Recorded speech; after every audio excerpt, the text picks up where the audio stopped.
Chair of Faculty Senate of Texas Southern University, I am very pleased to work with Associate Provost Dr. Braun Guillory to provide a forum for our faculty to discuss collegiality.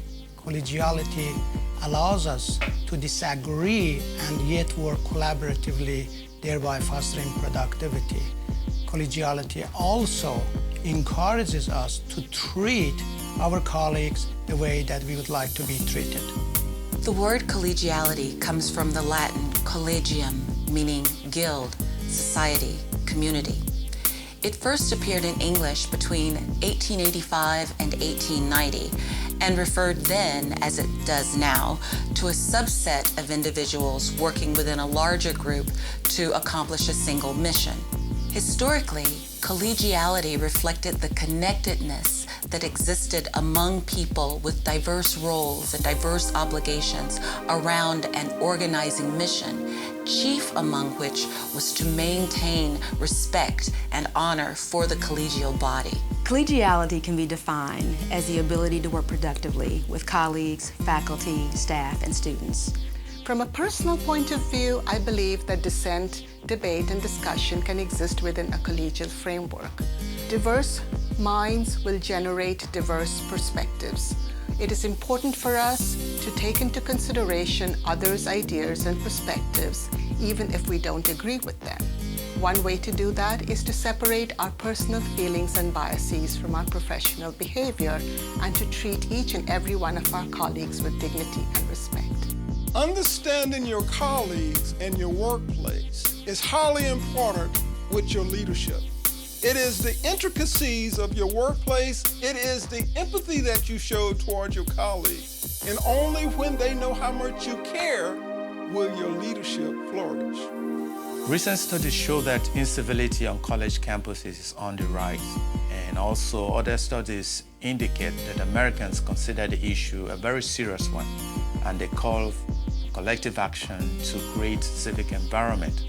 A civic environment on campus will create collaboration, and it will make it necessary for ideas to foster without people in fear of being either ridiculed, and also it will create the environment for customer satisfaction and also for retention.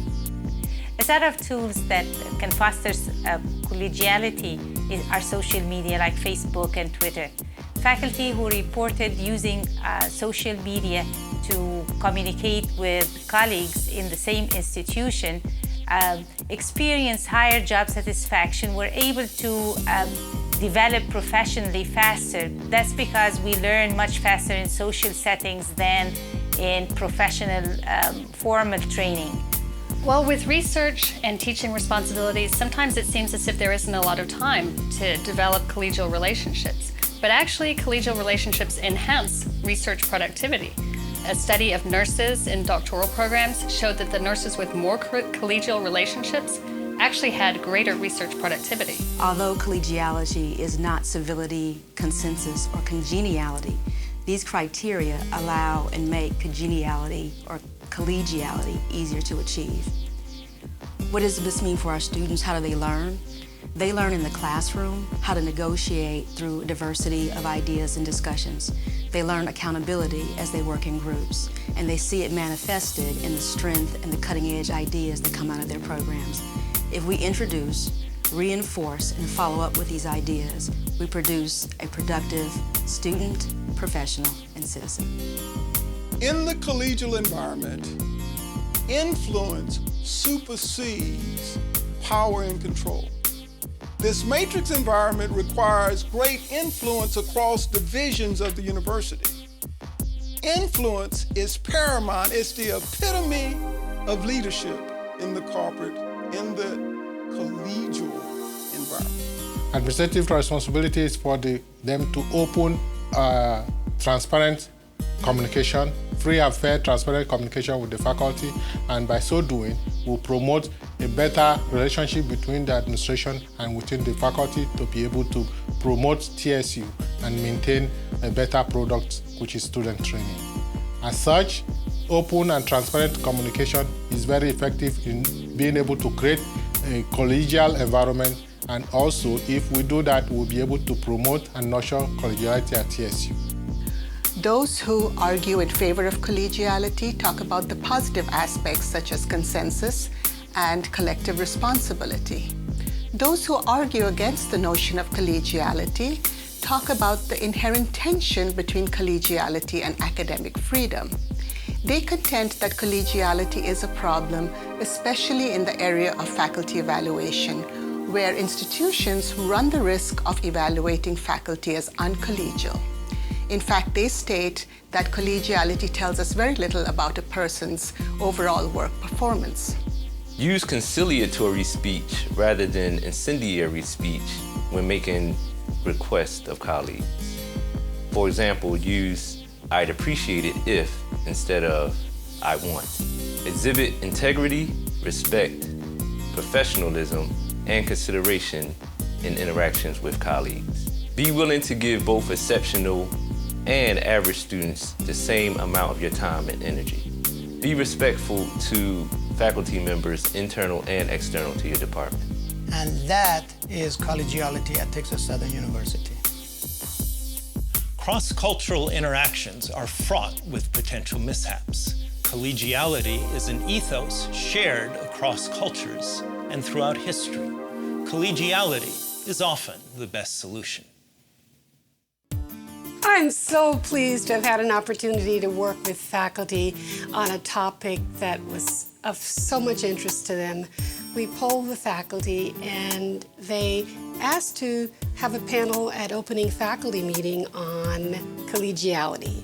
So we were lucky enough, fortunate enough to have faculty from every college and school at Texas Southern University do research on collegiality and actually prepare presentations and then give a 3-minute talk at opening faculty meeting in fall of 2013. So I am really excited about sharing this video with the entire campus. One of the things that I know about collegiality is that it is important in a diverse working environment that we get along, that we do well.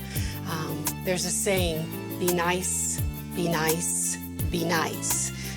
I can remember my grandmother saying to me, you know, you catch more flies with honey than with vinegar. And what she was saying to me is that if you're nice to people, if you treat them with respect, they will, in kind, be respectful and nice to you.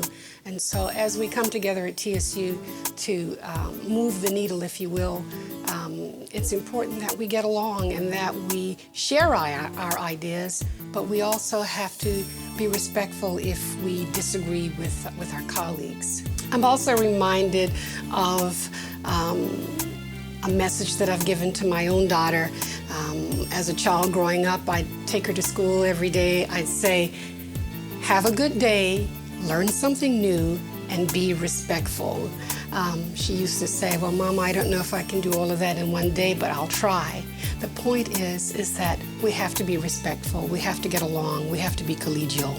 And I think it will help the work environment. It'll allow us to be more productive if we're able to get along.